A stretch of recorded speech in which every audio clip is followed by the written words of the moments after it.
नमो तस्स भगवतो। साथियों नमस्कार, मैं डॉक्टर बाल गंगाधर बागी स्टार नालंदा में आपका बहुत बहुत स्वागत है। आज हमारे बीच में डॉक्टर संतोष पटेल जी हैं। आप चिंतक भी हैं और आप लेखक भी हैं और आप दिल्ली कौशल एवं उद्यमिता विश्वविद्यालय में असिस्टेंट रजिस्ट्रार हैं, उप कुल सचिव हैं। और सर, आपका हमारे चैनल में बहुत बहुत स्वागत है। बहुत बहुत धन्यवाद डॉक्टर बागी जी। आपके स्टार नालंदा के सारे दर्शकों का मैं अभिवादन करता हूं। जय भीम, नमो बुद्धाय। जी साथियों, हम जानते हैं कि जो बौद्ध दर्शन है, इसका जो दार्शनिक क्षेत्र है वो बहुत बड़ा है। बुद्धिज़्म का जो प्रभाव है विश्व के साहित्य पर पड़ा, विश्व के विद्वानों पर पड़ा, विश्व के दार्शनिकों पर पड़ा। लेकिन सर्च का जो स्पेशल रिसर्च एरिया है वो भोजपुरी साहित्य है एवं हिंदी साहित्य है। तो सर का और भी विषयों पे रिसर्च रहा है, लेकिन आज मैं सर से जिन विषयों पे बात करने वाला हूँ वो भोजपुरी साहित्य है और हिंदी साहित्य है।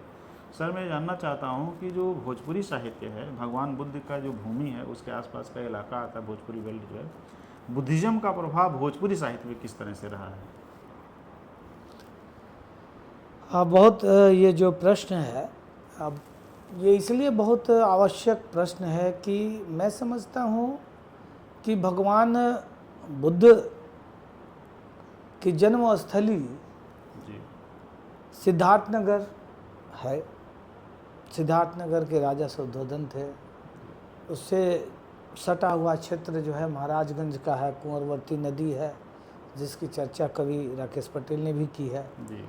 आगे उसी क्षेत्र से जुड़ा हुआ जो नेपाल का मधेश है, जी। तो मधेश का पूरा क्षेत्र एक ज़माने में भारतीय क्षेत्र था। जी। जी। जी। सुगौली संधि के बाद जी। वो क्षेत्र नेपाल को दे दिया गया। जी। तो इसका ये अर्थ है कि जो लुम्बिनी का क्षेत्र था वो जी। प्राचीन काल में, जब वो बुद्ध का काल था, जी। जी। तब वो हमारे ही, और ये बहुत पुराना नहीं है, अंग्रेजों के समय में ही सुगौली जी। संधि हुई थी। जी। जी। तो ये हमारी ही भूमि है वो। जी। तो लुम्बिनी नेपाल का पूरा मधेश देख, वो भी भोजपुरी क्षेत्र। अगर मिथिला के क्षेत्र को छोड़ दीजिएगा जी। तो लुम्बिनी से लेके आगे जो है पूरा सिमरौनगढ़ तक जी। पूरा भोजपुरी का क्षेत्र है। जी। जी। और भगवान बुद्ध की जो चारिका अगर देखेंगे, जी। जो चलते थे जी। और चल के जो उपदेश उन्होंने 46 वर्षों तक दिया, जी। तो वो पूरा भोजपुरी का ही क्षेत्र था। जी। जी। मैं आपको ये बतलाते हुए मुझे बड़ी प्रसन्नता हुई है जी। कि बुद्ध जब निकले घर से ज्ञान की प्राप्ति के लिए, जी। तो उस क्षेत्र से गुजरते हुए रामपुरवा, जो कि चंपारण में क्षेत्र है, आज जी। भी वहाँ अशोक का दो लट है। जी। जी। और आप लोग को जान के हैरानी नहीं होनी चाहिए कि जो रामपुरवा का लट है उसके सटे हुए ही गांधी जी का आश्रम है, भितियरवा आश्रम। जी। तो भितियरवा आश्रम की जितनी चर्चा राजनीतिक फलक पे की जाती है, जी। उससे कहीं ज़्यादा इम्पोर्टेंट रामपुरवा का जो है जी। स्तूपा है, जी। बौद्ध दर्शन से। बौद्ध दर्शन से। जी। तो वहाँ पे और भी छोटे छोटे जो है टीले हैं जिसका अभी उत्खनन होना बाकी है जी। जी। रामपुरवा में। जी। जी। फिर उसी तरह जब उस क्षेत्र से आप गुजरते हैं तो लौरिया क्षेत्र नंदनगढ़ आता है। नंदनगढ़ में आयताकार सबसे सुंदर जी। अगर स्तूपा देखिएगा तो नंदनगढ़ में है। जी। आज नंदनगढ़ को बुद्ध के, हम कहते हैं कि जो सर्किट बनता, तो आज नंदनगढ़ में लाखों के संख्या में बौद्धिस्ट लोग वहाँ आते हैं। जी। जी। जी। और वैसे ही वो सारा भोजपुरी का क्षेत्र, वैसे लौरिया में देखिए अशोक का स्तंभ है, वहाँ 3-4 और टीले हैं जिसका अभी भी उत्खनन नहीं हुआ। उसी तरह जब भगवान जब वैशाली से लिच्छियों से विदा लेते हैं अंतिम बार, और जहाँ अपना भिक्षा पात्र उन्होंने दिया वो केसरिया है। जी। केसरिया पश्चिमी चंपारण, पूर्वी चंपारण में है। जी। मैं अभी पश्चिम चंपारण में आपको लेके जा रहा था। जी। उसी तरह केसरिया का जी। वहाँ भी भोजपुरी वो क्षेत्र है। जी। ये तमाम क्षेत्र भोजपुरी का है। जी। ऐसे ही आप जब आइए संग्रामपुर, वहाँ भी बुद्ध के अवशेष हैं। वैसे ही आप अरेराज आ जाइए, वहाँ भी भगवान का अशोक ने स्तंभ लगा, वहाँ भी भगवान वहाँ से चले हैं। वो भ्रमण स्थल ही है भगवान बुद्ध का। तो वहाँ से जब भगवान ने जब बोध गया में ज्ञान की प्राप्ति हुई तो आपको पता ही है कि भगवान किस क्षेत्र से निकले, सासाराम होके। जी सासाराम भोजपुरी क्षेत्र है, जी जी भभुआ भोजपुरी क्षेत्र है। जी भगवान रुके हैं जी और फिर आगे जब बढ़े हैं जी तो आप देखेंगे कि इटखोरी एक जगह है चौपारण में, जी जी जो कि चतरा जिला में पड़ता है, जी वहाँ भी सारे अवशेष आज भी हैं। जी तो आप जब भगवान पहुँचते हैं सारनाथ में जी और अपने प्रथम देशना अपने 5 शिष्यों को देते हैं, जी तो वो भी आज बागी साहब वो भी भोजपुरी का ही क्षेत्र है, जी जी आप समझ रहे हैं। जी जी जी और वहाँ से जब भगवान का महापरिनिर्वाण हुआ जी वो कुशीनगर का क्षेत्र। जी जी जी तो मेरे कहने का लबो लबाब ये है जी कि भोजपुरी क्षेत्र जो है जी उसमें भगवान बुद्ध के, भोजपुरी क्षेत्र के कण में भगवान बुद्ध के स्पर्श है, जी पहली बात। जी दूसरी बात जी कि जो भगवान ने जो लोक भाषा का प्रचलन शुरू किया जी पाली से, जी तो वो पाली साहित्य जी से बहुत सारे शब्द जो है भोजपुरी की ओर आ रहे हैं। जी जैसे रुक्ष, जी रुख, और हमारे यहाँ फेंड कहते हैं। हम्म, और एक पेड़ पे चढ़ने वाली एक छोटी सी प्राणी होती है, जी। उसका नाम है रुखी।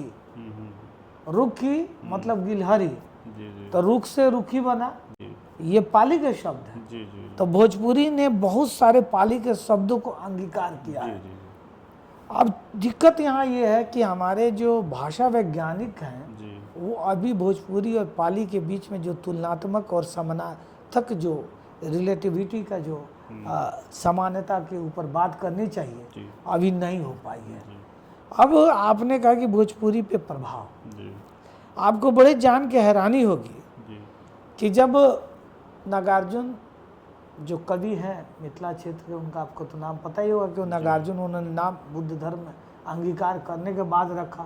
जी तो नागार्जुन जब जेल में थे हम्म, तो उन्होंने दंडी स्वामी को कहा, उनका नाम सुमन सिंह था, जी बाद में दंडी स्वामी विमलानंद सरस्वती बने। जी तो सुमन सिंह को कहा कि भाई तुम्हारे भोजपुरी का क्षेत्र का सबसे बड़ा लोकनायक बुद्ध है, और भोजपुरी ने अपने लोकनायक को छोड़ दिया।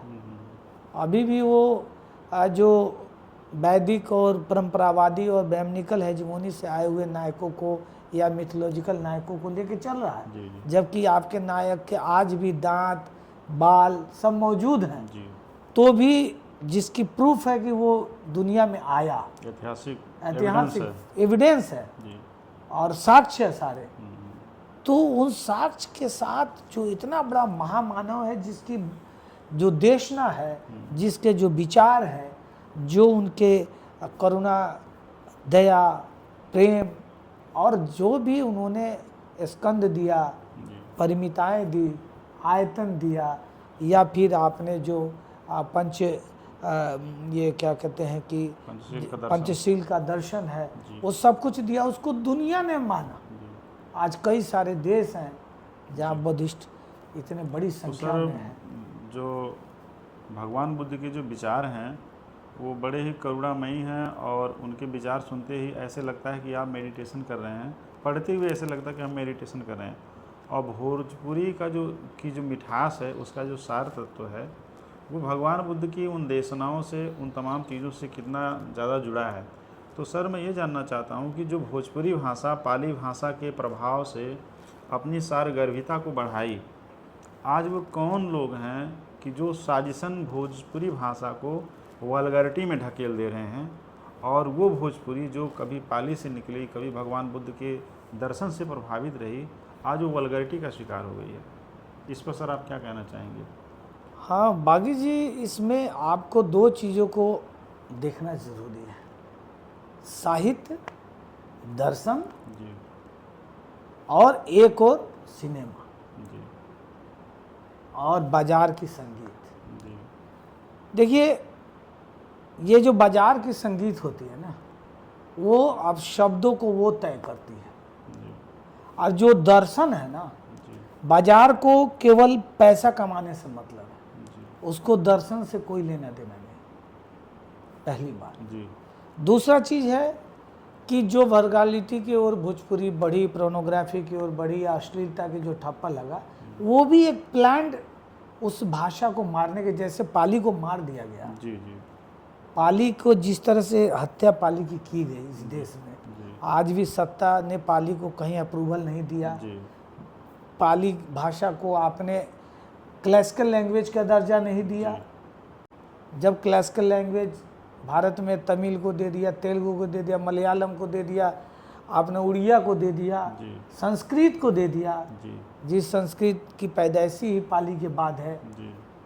और आप कहते हो कि पाली जो है क्लासिकल लैंग्वेज नहीं और है। पाली आज तक जो है 8वीं अनुसूची में नहीं आ पाई। 8वीं अनुसूची के अलावा भारत में एक और सूची है ना क्लासिकल लैंग्वेज का, जी शास्त्रीय भाषा का। जी तो जिस भाषा के लिखे चीज़ों को दुनिया पढ़ती है, जी उसको आप की सत्ता जो है क्लासिकल नहीं मांगती। जी अब जो भोजपुरी के जो गीत संगीत अभी मार्केट के आए हैं, बाजार का मैं कहता हूँ, जी लोक का नहीं कहता हूँ, जी लोक जो है सबाल्टर्न का पूरा लोक है भोजपुरी का। जी भोजपुरी में जो कभी जिनको दलित और पिछड़ा कहा जाता है वो बौद्धिस्ट लोग हैं। जी वही दलित पिछड़ा भोजपुरी को में नृत्य भी दिए, जी वो धोबियो नृत्य हो या यादव का नृत्य हो या कुर्मी का हो, कोयरी का हो, चाकानू का हो, कहारुआ हो, जी चमारुआ हो, जी। ये सारे के सारे सबाल्टर्न समाज के लोगों ने दिया। जी। उसी तरह गीत है, बिरहा है।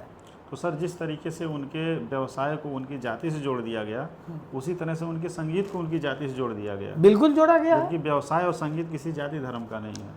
अब वो हुआ यूं कि देखिए इलीट क्या करता है ना, जी आप जब पढ़िएगा बड़े बड़े विद्वानों को, जी तो मैं एक विद्वान को पढ़ रहा था, जी तो वो मैक्सिको का मतलब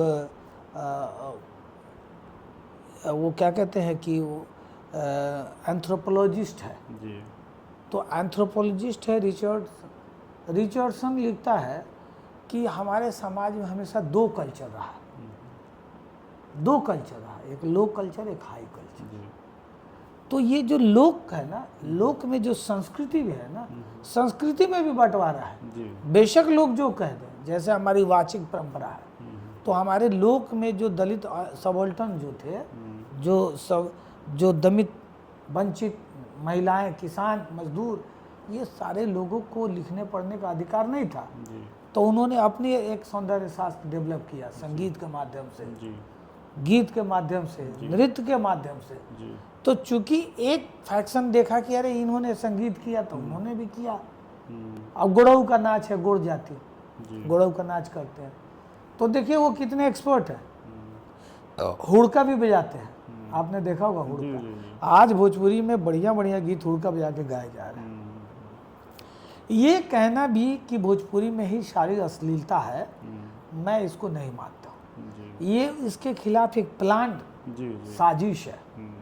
जैसे कि भोजपुरी जो भाषी है, वो उसमें सबसे ज़्यादा दलित पिछड़ा है, बहुजन समाज। जी जी तो ये देश बहुजन समाज के किसी भी अधिकार को अक्षुण्ण नहीं रखना चाहता, उसको देना ही नहीं चाहता। जी जी तो ये भाषाई अधिकार भी नहीं देना चाहता। जी जी तो इस अधिकार को नहीं देने के उसने कई बहाने बनाए, जी उसमें ये एक अश्लीलता भी है। तो देखिए अश्लीलता जो है ना सर, जी वो रिलेटिविटी होती है, सापेक्ष होती है। अब गीत गोविंद ने में जगदेव ने राधा के जो है बूटोक के ऊपर जो पीछे का हिस्सा है, उसके ऊपर उन्होंने बहुत चर्चा किया, उनको मानसल कहा। जी बम को वैसे विद्यापति ने कहा कि हमारी राधा जो है वो गीत गोविंद के जो रचयिता हैं जयदेव, उनके तरह गोरी नहीं है, मानसल नहीं है, हमारी तो राधा वै संधि पे है, और वै संधि पे वो शामली है, और उसके जो बुब्स हैं वो तो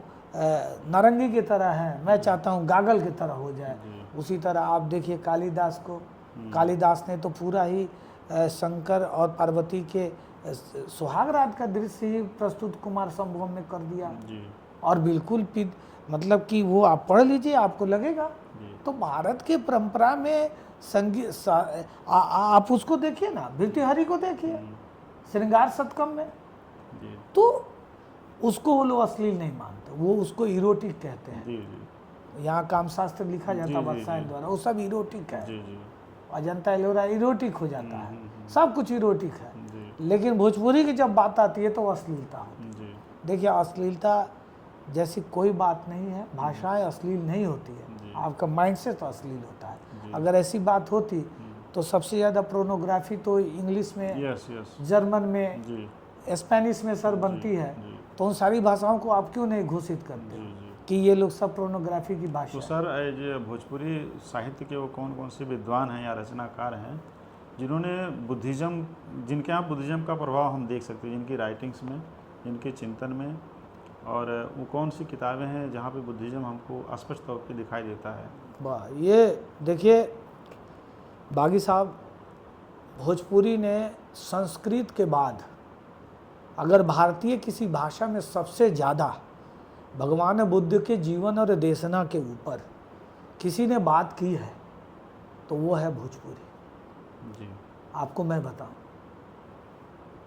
सबसे गहन अध्ययन विमलानंद सरस्वती जी का है। जब विमलानंद सरस्वती जी ने बौधायन लिखा, जी जो कि आपको भोजपुरी अकादमी पटना से प्रकाशित है, और एक तिब्बतियन अकादमी है बनारस में, आपको जी। पता होगा, जी वहाँ से भी वो प्रकाशित है। जी तो बौधायन को जब उदय भाषा शास्त्री, इतने बड़े विद्वान जिन्होंने origin of Bhojpuri language and literature, यानी भारतीय भोजपुरी भाषा और साहित्य के ऊपर इतना उद्भव और बड़ा विकास। किताब लिखा, जी वो उदय नारायण तिवारी, उन्होंने लिखा, उन्होंने लिखा कि इतना सुंदर जी किताब, इतना बड़ा किताब बौधायन, कवि दांते ने जो काम किया था वो काम विमलानंद सरस्वती ने भोजपुरी में बौधायन में किया। जी ऐसे ही अर्जुन सिंह आसांत है, उन्होंने बौधायन लिखा भगवान बुद्ध के जीवन और दर्शन पे। ऐसे आप आइए तो जो लाइट ऑफ एशिया है, लाइट ऑफ एशिया का जो अनुवाद भोजपुरी में हुआ, जो कि छप के आया है थाईलैंड से, उसको किया आपको ऋषिकेश शरण ने। जी ऐसे वो IRS अधिकारी थे जी ड्रमसेल बिल्डिंग में यहाँ पे, डायरेक्टर जनरल ऑफ कस्टम थे, इनकम टैक्स, वो जी। Service tax and custom. जी जी तो उन्होंने उसका अनुवाद किया। उसके बाद आप देखिए बहुजन का अनमोल रतन जी डॉक्टर गोरख प्रसाद मस्ताना ने लिखा, जी जो कि आपको पढ़िएगा कि भोजपुरी में बहुजनों का उसमें सबसे बड़ा हिस्सा जो है जी। भगवान बुद्ध को डॉक्टर गोरख मस्ताना ने दिया, उनकी देशना और उनके जी। विचारों को जी भोजपुरी में। जी तो भोजपुरी साहित्य में लगातार जो है काम हो रहा है। और जो मैं किताबें बता रहा हूँ जी। वो छोटी पतली किताबें नहीं हैं, जी। वो सारे ग्रंथ हैं।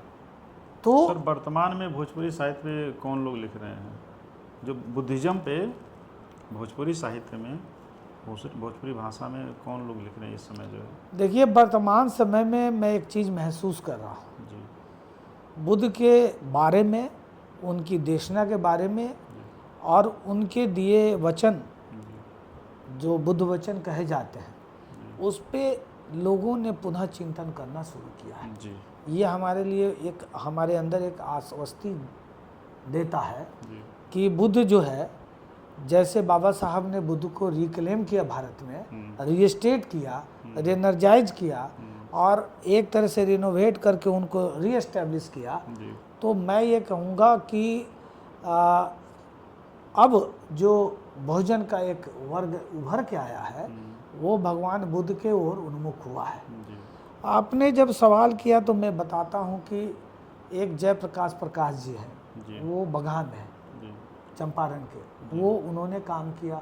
एक मौलू बौद्ध थे गोरखपुर में, उन्होंने काम किया। जी उसी तरह आप बेतिया में डॉक्टर गोरख प्रसाद मस्ताना को बताया, मैं स्वयं जी काम कर रहा हूँ, डॉक्टर संतोष पटेल। जी उसी तरह कुछ और महिला मित्र भी हैं, वो लोग भी काम कर रही हैं। बनारस की ओर काम हो रहा है। एक बुद्ध के गीतों को लेके सरिता साज काम कर रही हैं। एक नाटककार आपके JNU से ही पढ़े हैं, आप, उनका नाम है जनेंद्र दोस्त, वो भी बुद्ध को लेके बड़ा प्रोग्राम कर रहे हैं। उनको लेके एक बड़ा मतलब भोजपुरी में उनके जीवन चरित्र को लेके, बुद्ध चरितम को लेके वो एक नृत्य नाटिका भोजपुरी में तैयार कर रहे हैं। तो अभी धीरे धीरे जैसे जो लोग हैं भोजपुरी साहित्य के भी, उनको ये रियलाइज होने लगा है कि वो रिक्लेम अब करने लगे हैं कि भगवान हमारे थे, हमने उनको छोड़ा था, अब हम उनको अपने अपने एकेडमिक एरिना में, अपने धार्मिक एरिना में, अपने आध्यात्मिक एरिना में, अपने जीवन पद्धति में अंगीकार करें। तो इस पे काम हो रहा है। नथुनी प्रसाद कुशवाहा है, उन्होंने भी उस पे बुद्ध के ऊपर लिखना शुरू किया। ये अच्छी बात है कि आज बाबा साहब ने जिस तरह से बुद्ध को लेके, जो बुद्ध धर्म खत्म हो गया था, आपको जानकारी होनी चाहिए कि आज भी हम लगभग 80 से 86 करोड़ के लाख के बीच ही हैं, 1 करोड़ भी नहीं गए। और उस 86 लाख में 54-55 लाख जो लोग हैं वो महाराष्ट्र के हैं। लेकिन मैं कहता हूँ कोई चीज़ आप तभी हासिल कर पाएंगे जब उस चीज़ को जानेंगे। तो ये बुद्ध का भी सिद्धांत था कि पहले जानो फिर मानो। भगवान बुद्ध के दर्शन का प्रभाव, पाली भाषा का प्रभाव भोजपुरी में पड़ा और हम देखते हैं कबीर और रविदास के यहाँ भी भोजपुरी के प्रभाव नज़र आते हैं। बिल्कुल। और जैसे आपने सर बताया कि जो जगहों के नाम है, जो बौद्ध स्थल हैं, जैसे रामपुरवा का नाम आपने बताया, हाँ। तो रामपुरवा जो अपने आप में जो शब्द ध्वनि है ये भोजपुरी की है, शब्द ध्वनि। रामपुरवा अगर इसको खड़ी बोली में कहा जाए तो इसको सिर्फ रामपुर कहेंगे, है ना? केसरिया, केसरिया, केसरी कहते हैं जी, केसरिया कहते हैं जी। तो मैं एक चीज़ और बताऊं सर कि बड़ी ये इंटरेस्टिंग बात आपने कर दी। देखिए, जो जिस भूमि पे आप चल रहे हैं ना भोजपुरी का, और मैं चंपारण से आता हूँ, ये नाथ और सिद्धू का है। और एक वहाँ और एक पंथ है जिसको सरभंग कहते हैं, सरभंग। तो सरभंग भी एक तरह का सेक्ट है बुद्धिस्ट का। और चूंकि बुद्धिज्म में भगवान ने तो पहले तो कहा कि भाई सब बिहार में रहेंगे, फिर प्रवज्ञा लेंगे और संघ में रहेंगे। लेकिन जो संघ से बाहर रह के जो भगवान के स्तुति में लगे, भगवान की देशना को माने, उनके विचारों को अंगीकार किया, तो वो लोग भी वो ब्राह्मणिकल हेजमोनी को ब्रेक कर दिया, सरभंग हो गए। और सरभंग का पूरा जो प्रचलन है, वैसे कहने के लिए तो उसको बनारस में जाइएगा तो अवघड़ के रूप में कहेंगे, लेकिन जब आप चंपारण की ओर सिमरौनगढ़ तक जाते हैं, मतलब पूरे चंपारण, पश्चिम चंपारण, पूर्वी चंपारण मिला के, तो सरभंग जो है बहुत नज़दीक है बुद्धिज्म के। उसी प्रकार नाथों का देख लीजिए, नाथों की परंपरा देख लीजिए, ये जुगी की परंपरा देख लीजिए। और आपने जब कहा कि भाई कबीर और रविदास, तो मैं आपको बताऊं, हमारे दलित चेतना में सबसे पिरामिड के ऊपर भगवान बुद्ध बैठे हैं, उसके नीचे रविदास जी बैठे हैं। तो रविदास जी ने क्या कहा? बेगमपुरा। तो बेगमपुरा में बेगम, जहाँ गम नहीं हो। तो भगवान बुद्ध ने भी तो वही कहा कि दुख है, दुख को खत्म करने के कारण है। तो भगवान इधर रविदास जी करे बेगमपुरा कैसे बनेगा? उन्होंने बेगमपुरा का पूरा एक कंसेप्ट दिया। वो कंसेप्ट ही आधारित है भगवान बुद्ध के कॉज एंड इफेक्ट पे, जिसको प्रतीत समुत्पाद्य कहते हैं। वो कह रहे हैं कि भाई दुख है, दुख इस तरह नहीं है। जो दूसरा आर्य सत्य है, वो कहते हैं दुख है, उसके कारण है, उसके कारण को जब रोक लोगे तो दुख कम हो जाएगा। लेकिन वो बेगमपुरा में जो एस्पिरेशन है रविदास जी महाराज का, संत शिरोमणि रविदास जी का, वहाँ भी तो वही है, वही संवेदना है, आज भी करुणा है, वही अमर देशवा का। वो भी मैं बता दूं, जो अमर देशवा का कंसेप्ट है, अमर देशवा शब्द ही भोजपुरी का, और अमर देशवा का जो कंसेप्ट है और नेचर ऑफ स्टेट पूरा ये है जी, बिल्कुल। और अब भगवान महावीर कबीर दास जी कहते भी है, हमार साहब बेगमपुरा का रवैया भी शब्द भोजपुरी का, ये पूरी लाइन ही भोजपुरी, सेंटेंस ही भोजपुरी है, पूरी सेंटेंस है। तो हमार साहब, तो ये भोजपुरी को बड़ा डिलिबरेटली सेग्रीगेट किया गया, जो कि इसलिए सेग्रीगेट किया गया कि ये बुद्ध से जुड़ा था, यहाँ के लोग बुद्ध के विचार से जुड़े थे, रविदास जी के विचार से जुड़े थे, गोरखनाथ की परंपरा, जैसे गोरखनाथ की परंपरा को कैसे लोगों ने एसिमुलेट किया, एसिमुलेट करके उसको ख़त्म कर दिया। क्योंकि जो नाथ की परंपरा थी, आप देखिए, वो नाथ की परंपरा हमारे साइड में थी। गरीब लोग वहाँ मलीदा चढ़ाते थे, वहाँ खिचड़ी चढ़ाते थे, गरीब का भोजन ही खिचड़ी था। और आज क्या है, वहाँ उसको कब्जा कर लिया। खिचड़ी से एक बात आई खिचड़ी और खीर में फ़र्क कितना है कि वो नमकीन होती है खिचड़ी हाँ, और खीर मीठी होती मीठी है। होती है। खिचड़ी चढ़ाई जाती है गुरु गोरखनाथ को, जो है हाँ, मत्स्येंद्रनाथ को, हाँ। और खीर बुद्धिज़्म में जुड़ा हुआ है कि भगवान बुद्ध को खीर। और आज भी जब भी हम बौद्ध भिक्षुओं को या बुद्धिज़्म में ऐसा कोई इवेंट करते हैं हाँ। तो भोजन दान के तौर पे हम लोग खीर जरूर देते हैं, क्योंकि जी उसको जोड़ा जाता है सुजाता से। जी जैसे सुजाता जो है, जब भगवान तपस्या रत थे जी और बोधि वृक्ष के नीचे बैठे तपस्या में रत थे, और भगवान बहुत कमज़ोर हो गए थे, जी बहुत कमज़ोर हो गए थे। और जब सुजाता खीर ला के प्रस्तुत की तो भगवान ने खीर खा के निरंजन नदी की ओर गए, आपको पता होगा।